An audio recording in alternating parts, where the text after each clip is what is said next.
Bienvenidos, soy el Culcotuber, estandopero social para jóvenes, y me da mucho gusto recibirte. Bienvenidos, espero que esta semana algo padre podamos descubrir tú y yo que nos haga ser de wow y no de ching. Fíjense que una chica me preguntó: oye, Culcotuber, ¿tú tuviste una infancia difícil, complicada? ¿Tuviste violencia cuando fuiste niño o adolescente? Sinceramente, no. ¿A qué les miento? Yo no tengo recuerdos de una infancia con violencia. Al contrario, yo recuerdo fines de semana jugando al fútbol, aunque yo no jugaba, acompañaba a mis hermanos, a mi padre a jugar fútbol, y eso era como una rutina.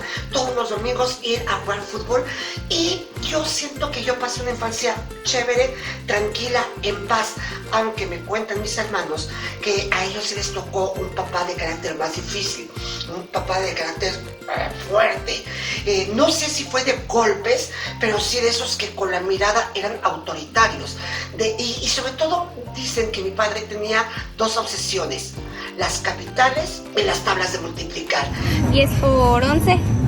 10 por 11 son 40. ¿No es cierto? Sube nivel y bajas. Ah, sí. ¿Y 12 por 13? 12 por 13, 80, 60, 40, 60, 162. Ok. Que a él le gustaba preguntar muy seguido las capitales y las tablas de multiplicar, y que se ponía de veras como energúmeno si no se las sabían, si no contestaban correctamente. Entonces, aunque mis hermanos se las sabían, el simple hecho de que les decía: a ver, vengan para acá, que les voy a preguntar las capitales y les voy a preguntar las tablas de multiplicar, en ese momento se bloqueaban, entraban en pánico, en shock. Incluso uno de mis dos hermanos se hizo en los pantalones del susto que tenía. A mí ya me tocó un papá tal vez más cansado, más tranquilo, más alivianado, y sería mentirte que te dijera: oh sí, tuve mucha violencia, y hacerme la víctima.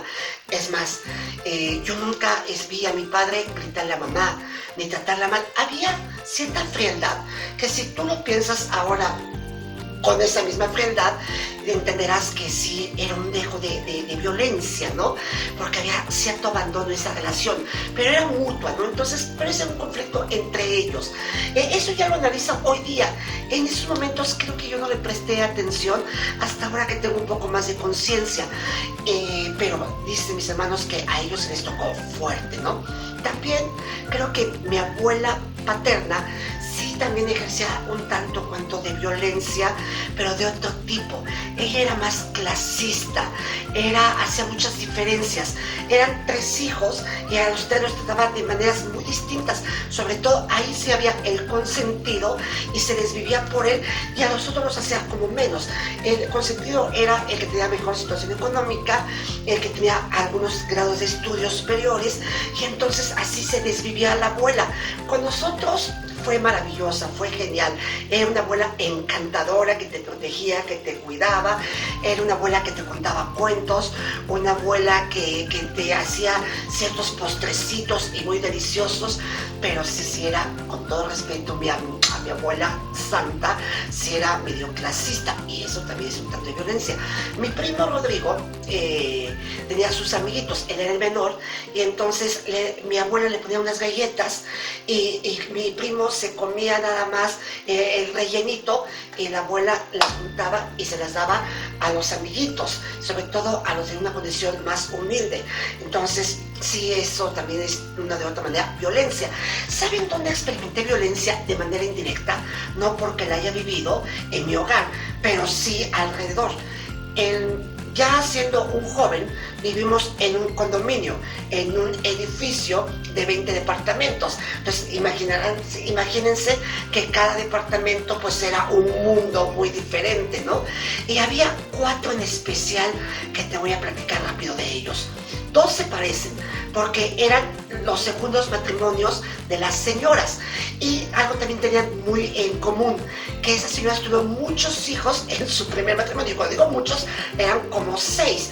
Entonces los segundos esposos se hicieron cargo de esos 6 hijos. Había un señor que vivía en la planta baja, que él se dedicaba a amaestrar perros, Y yo creo que él pensaba que los perros y los hijos se mezclaban de la misma manera, porque yo tengo muy grabado que cuando los hijos que no eran de él nada más tenía una hija con la señora y esa sí la trataba como reinita, pero al hijo y a las gemelas, entonces cuando las encontraba afuera, a ellas o a él, literalmente el señor se bajaba de su bochito y lo dejaba encendido y los metía a punta de patadas, y no exagero, a punta de patadas y en unos golpezazos donde cayera, ¿no? Y no le importaba quién le estuviera viendo, quién presenciara eso. Simplemente eran unas golpizas que les ponían a las chavitas y al chavito. Eso lo tengo muy presente. En ese departamento sí había mucha violencia física, unos guamazos, pero que se veían tremendos. En el departamento de arriba, la otra señora tenía otros tantos 6 hijos y un solo hijo también con el matrimonio actual, como que él era policía. Pero él no era tan agresivo pese a ser policía. Más bien él era un señor pasivo y la que era muy tremenda era la señora. Pero curioso, con todos menos con el hijo menor, con el hijo de este señor, del policía. A los otros hijos, más que golpes, eran insultos, muchas groserías. Eres un tonto, eres un tarado, eres un idiota, para que sueñes. A las mujeres les decías, eres la que empieza con P, o sea, nada más porque sí, y las trataba de veras con la punta del pie. Y eran unos gritos espantosos, siempre estaban gritando, maldiciendo, pero sobre todo etiquetando, ¿no? Y eso lo tengo muy presente porque, bueno, imagínense, mi departamento estaba en medio de los dos. Abajo eran los golpes, arriba eran los insultos. Había otro señor que tenía a su esposa, una hija y un hijo. Y este señor, hoy sé que era un depredador sexual. Y lo que él hacía era llamarle a todos los niños, a todos los jovencitos, los invitaba a su casa y les empezaba a contar historias inapropiadas para niños con la intención de tocarlos, de agredirlos sexualmente. Y eso también es otro tipo de violencia, ¿no? A veces hay muchos depredadores sexuales muy cerca de uno, incluso hasta en las mismas casas. Ya lo dijimos alguna vez en una historia en donde el tío era los padrastros. A veces hay personas que no tienen escrúpulos, instintivamente agreden sexualmente, ¿no? Y me acuerdo de otro, pero ahí sí no fue en el condominio, fue donde vivíamos antes. Ahí había una madre soltera que trabajaba mucho, trabajaba todo el día, pero dejaba solos a su hijo y a su hija. Y eran un niño y una niña de primaria, digamos de quinto, sexto año, pero que estaban en tal abandono, en tal descuido, no solamente emocional, no solamente de conocimientos, no solamente de alimentos. O sea, eran como 2 animalitos que estaban ahí en un momento dado descubriendo la vida, pero con una desorientación muy dura, porque tanta libertad se volvió libertinaje y hacían, imitaban a muchos niños y hacían cosas cero apropiadas para eso, pero eso era consecuencia del abandono de esta mamá, que tal vez ella no quería lastimarlos, pero lo hacía porque los dejaba. Yo quiero creer que estos 4 personajes, sobre todo no tanto el depredador sexual, sino el de los gritos, el de los golpes, el del abandono, pues no lo hacían con la intención de lastimar, porque a nosotros nos tocó en una época en la que aparentemente eso era lo normal, que era lo normal a gritos, a insultos, incluso a golpes, ¿no? A ustedes, chavitos, chavitas, ya les está tocando afortunadamente una época de menos violencia, en donde los papás están tomando conciencia que no es con insultos, no es con gritos, no es con golpes, no es con agresiones la manera de formar a un hijo, ¿no? Pero eso les está tocando a ustedes y sin embargo creo que aún así, aún hay muchos adultos que traen ese fantasma y que como crecieron aún así piensan que eso es lo normal y sinceramente no es normal ningún tipo de agresión, ni física, ni emocional, ni psicológica, ni económica, ni sexual y mucho menos el abandono. Eso no es lo normal.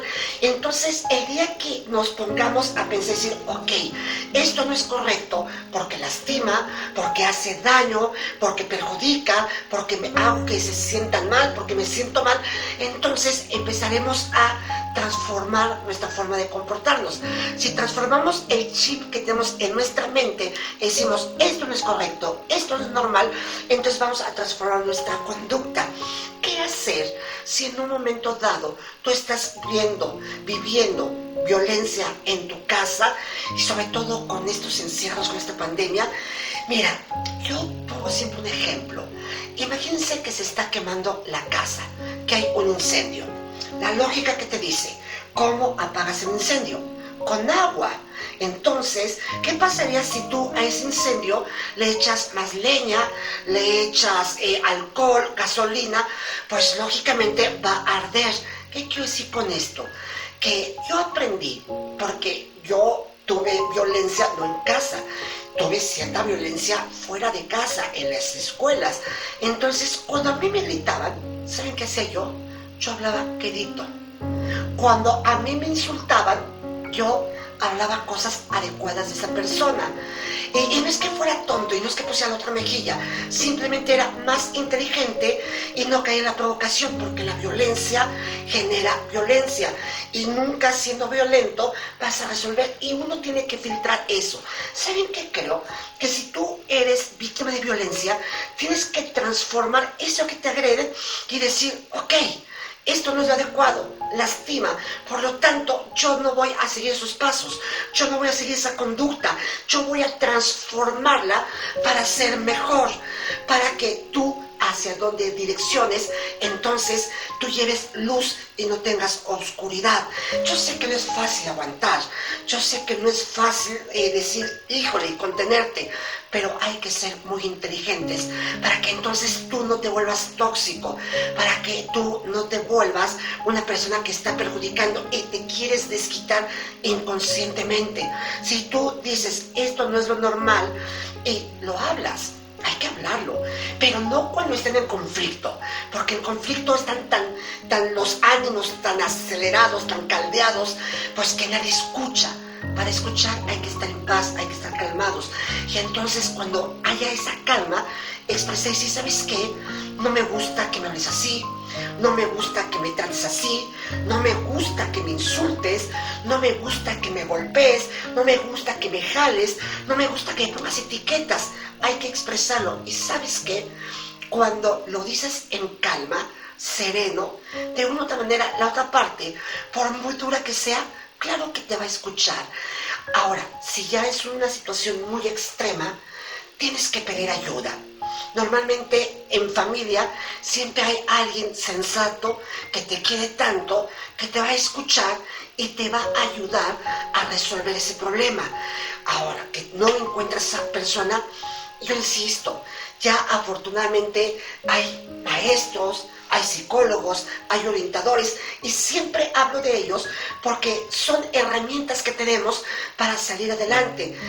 Hay ocasiones que la situación está tan difícil que es mejor emigrar de casa, pero tienes que emigrar de la manera más correcta, porque no se vale que salgas de Guatemala para entrar a Guatepeor, porque muchas veces por huir de una situación te metes en otra. Yo creo que ya hay albergues, que hay lugares, hay instituciones que atienden a aquellas personas que sufren violencia, porque cuando te lastiman el corazoncito, te lastiman esto, sí necesitas que alguien sane no solamente el moretón o el pellizco, que sane aquí y acá para estar en paz y estar tranquilos. ¿Tú ejerces violencia? ¿A ti te están ejerciendo violencia? ¿No te sientes a gusto con las personas que hay a tu alrededor? ¿Ya hablaste con ellas? ¿Ya intentaste comunicar? ¿Te estás asesorando con las personas adecuadas? ¿Estás haciendo una estrategia para que cuando llegue el momento salvarte y salir de ese incendio? porque hay que hacerlo, pero nunca lo hagas tú solo, sola. Siempre necesitas tener que alguien te coache para decir, esto tiene que irse por acá, porque ¿sabes qué? Una cruz se carga mucho más fácil con varias personas, no tú solo. Y pedir ayuda te hace grande, te hace fuerte.